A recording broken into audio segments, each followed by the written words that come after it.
আজকে আমি আপনাদের সামনে অসম্ভব মজার ২ টা ভর্তার রেসিপি দেখাবো। যারা শুটকি লাভার আছেন তাদের তো ভিডিও দেখেই জিভে জল চলে আসবে। আসসালামু আলাইকুম, welcome to the world of Taymiyyah. কেমন আছেন আপনারা সবাই? আশা করি আপনারা সবাই ভালো আছেন। তো আজকে আমি আপনাদের সামনে কাঁঠাল বিচির ভর্তা আর শুটকির ভর্তা করে দেখাবো।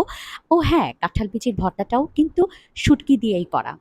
তো চলুন যাই দেখি কিভাবে আমি ২ টা ভর্তা করেছি। এই বছরে ১ম কাঁঠাল খেয়েই কিন্তু আমি ১ম কাঁঠালের বিচিগুলোকে সংরক্ষণ করেছিলাম ছাদে রোদে শুকিয়ে, তারপর ভর্তার জন্য রেডি করেছি। চুলায় কড়াইতে তেল ছাড়া ১ম এ বিচিগুলোকে খুব ভালো করে ভেজে নিয়েছি। ঢেকে, ঢেকে বেশ অনেকক্ষণ যাবত কিন্তু ভেজে নিতে হবে। সাথে কিন্তু আমি কিছু শুকনা মরিচও ভেজে নিয়েছি, সবকিছুই তেল ছাড়া। এখনও দেখতে পাচ্ছেন একই কড়াইতে তেল ছাড়া কিছু পেঁয়াজ আর রসুন ভেজে নিচ্ছি।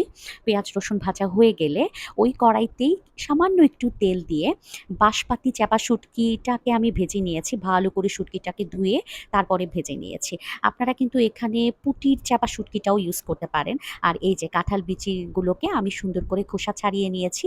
আর আমাকে আমার বাসার কাজের খালা হেল্প করছেন ভর্তা বানানোর জন্য। এখানে এই যে শিলপাটায় বাটছেন। ১ম এ উনি মরিচটাকে বেটে নিয়েছিল। তারপর হচ্ছে কাঁঠাল বিচিগুলোকে বেটে নিয়েছে। দেন পেঁয়াজ, রসুন দিয়ে লবণ দিয়ে বেটে নিয়ে ব্যাস আমার হয়ে গেল কাঁঠাল বিচির ভর্তা। উফ! এত মজা হয়েছিল। এরপরে চলে এসেছি আমরা শুটকি ভর্তা করতে। ১ম এ মরিচ বেটে নিয়েছি, তারপর শুটকিগুলোকে বেটে নিয়েছি। দেন পেঁয়াজ, রসুন বেটে লবণ দিয়ে মেখে ব্যাস হয়ে গেল আমার শুটকি ভর্তা। এত মজা হয়েছিল আপনাদেরকে কিভাবে বুঝাবো? আমার তো ভিডিও দেখে আবারও খেতে ইচ্ছে করছে।